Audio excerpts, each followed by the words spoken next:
Hi there, how are you doing? I hope you've had a good couple of weeks. Mine have been great with lots of fun things going on. I spent quite a bit of time in various television studios and in a well-known West End theatre watching several TV programmes being made. I did have one mini personal disaster the other day though. On the way back from London, I managed to somehow leave my wallet on the train, which led to a few slight issues with getting into my house, as my key was in it, and with paying for items that I needed for the next few days. Happily, I did get it and all the contents that it contained back, so thank you very much to Chiltern Railways for finding it and returning it to me. That was very much appreciated and saved me a lot of hassle. I will be more careful in the future to make sure my wallet always leaves the service when I do. The excellent The Last Leg has been doing a very short run of election special shows for Channel 4. I went and saw the first of these programmes broadcast live from the Fountain Studios in Wembley. It was in a smaller studio than the one they normally use, so the audience were much nearer to the action and right on top of the team, which I think actually created a better atmosphere for it. The host Adam Hills and the regulars Alex Brooker and Josh Widdicombe were on top form. They were all very funny. The show was live on Channel 4 from 10 that night, but fair play, all three of them came out onto the set about 20 minutes before it was due to start to have some fun and a laugh with the crowd, and to film the opening title sequence. Adam Hills did admit that he was a little bit jet-lagged when he walked out, as he had only just recently arrived back into the country from Australia. I have to say though, you could not tell, and it did not affect his performance. He was still as razor sharp as ever. It featured possibly the oddest two guests I had personally seen on the show. Bearing in mind it was an election special of course, so this did kind of limit their options as the guests had to be relevant. The first one was the then Deputy Prime Minister Nick Clegg, who to be fair came across quite well and showed that he could take a joke. He also did pretty well considering that it's not really the ideal show to get into big political discussions and opinions, as they are basically just waiting for the opportunity to try and get the next joke in or to bring in some embarrassing footage of politics going wrong. They did have a clip of Nick trying to tell a joke at a press conference.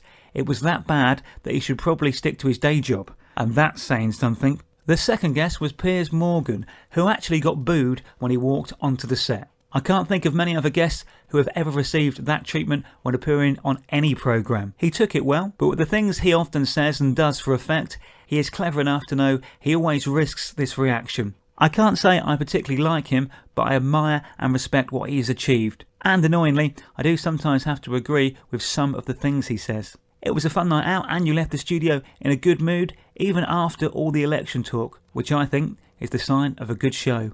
Next up, it was a trip into the heart of London's Theatreland to go and see the final episode in the latest instalment of Sunday Night at the Palladium being filmed. On the way to the show, my friend and I stopped off for a lovely Italian meal in a well-known and popular chain of themed restaurants. I had the steak washed down with a nice glass of red wine. The perfect pre-theatre meal, in my opinion. We'd collected our tickets earlier in the day, so we had some free time before we had to return to see the show. So after we'd eaten, we then went for a quick look round Carnaby Street to walk off the food. We accidentally stumbled across this shop just off the main street, which the very stylish looking manager informed us was the oldest shop in the street. It certainly had a great selection of original 60s style clothes, classic band t-shirts and handmade leather boots, which all looked very cool. The manager was also a tailor who designs and makes many of the items on sale. It's a really eccentric and authentic place and well worth a look if you are in the area. Then it was time to take our seats in the upper circle of the iconic London Palladium to enjoy the return of the ITV Weekend Variety programme. The host for the night was Jack Whitehall. I really like him, and I do think he is extremely funny. He did a brilliant job anchoring the night. I've seen him out in social situations. His stage persona can, I guess, seem a little brash sometimes, but in real life he is very nice, friendly. He's happy just to have a quiet drink with his mates with no fuss whatsoever. The acts on the bill included a Japanese dance troupe who were amazing, a knife throwing act who I had to watch through my fingers as it was scary stuff, Jack Carroll, the young comedian from Britain's Got Talent, top comedian Sarah Pascoe, who was on great form, and the music for the evening was supplied by Jess Glynn, Leona Lewis and the fantastic Simply Red, who had the whole place totally rocking. It was a great night out at a tremendous venue. I love variety shows and think that there should be more of them on the television. As it was the very last one in the current series, it will not be on our screens until the end of May, but do look out for it and give it a watch if you get a chance. It's fantastic Sunday night entertainment. Then the next night I was back at the Fountain Studios in Wembley to see an episode of the new Saturday night show Play to the Whistle being filmed. It's hosted by the excellent Holly Willoughby, who for me is one of the best presenters around. Switched on, very slick and funny when she needs to be. Perfect in many ways. The executive producer on the show is Dan Baldwin, who is also Holly's husband.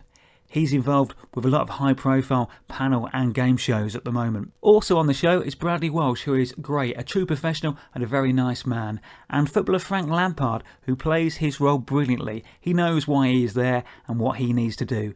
The other regular comedians are Ramesh Ranganathan and Sean Walsh, both of whom I have seen perform live, and they're both very funny men. And finally, ex-footballer Jimmy Bullard pops up when required to bring a bit of madness and his own brand of fun to proceedings. From what I have seen, I think he may be a little bit crazy. The guests on the panel at this particular recording were the legend that is Bob Mortimer, Pat Cash and Natalie Anderson from Emmerdale. They were all great fun, but for me, Bob stole the show. He has a unique sense of humour. I think it's the way that he delivers his stuff in that kind of matter-of-a-fact way that makes it so amusing. Without giving too much away, there is one bit in the show where it goes a little off-piste, and everyone involved suddenly has a go at a fun little game which just started out as a challenge between Bradley Walsh and Pat Cash. This ultimately leads to seeing an airborne Holly Willoughby, which is something I thought I may never get to see, but I was glad to be there to witness it. This may or may not make it into the show, but if it does, the way she lands goes some way to demonstrating Newton's laws of gravity. It was great entertainment and the whole gang were up for it and really throwing themselves into it. Again, this episode was recorded well in advance and will not be on our screens until at least next Saturday night. If you are in and fancy a laugh, keep an eye out for it. It will make you smile. As ever with these things, the funniest moments probably will not make the edit, which is why I really enjoy being in the studio on filming days. You never know exactly what will happen. And finally, from the world of television, I went to a Celebrity Juice recording at Elstree Studios. They normally record the show on a Wednesday and then it goes out the following night. The one I was at was Keith Lemon's special birthday show, which was great because they all wore fancy dress and they played all of the hosts' favourite games from the past. It was good to see Holly Willoughby for the second time in 3 nights without her accusing me of stalking her. This show is also produced by her husband Dan Baldwin. As well as the other regulars Fern Cotton and Gino DeCampo. Also on the show were Professor Green, Charlotte Crosby and Gok Wan. I once interviewed Gok when he was filming one of his television shows in Bristol. He told me right at the end of it that he had to dash off as he had a lady waiting for him in her underwear. For those of you who know him or his shows, you will know that that is perfectly wholesome and all above board. The alcohol was flowing throughout and it was a pretty wild and fun recording. Celebrity Juice, that is, not my interview with Gok.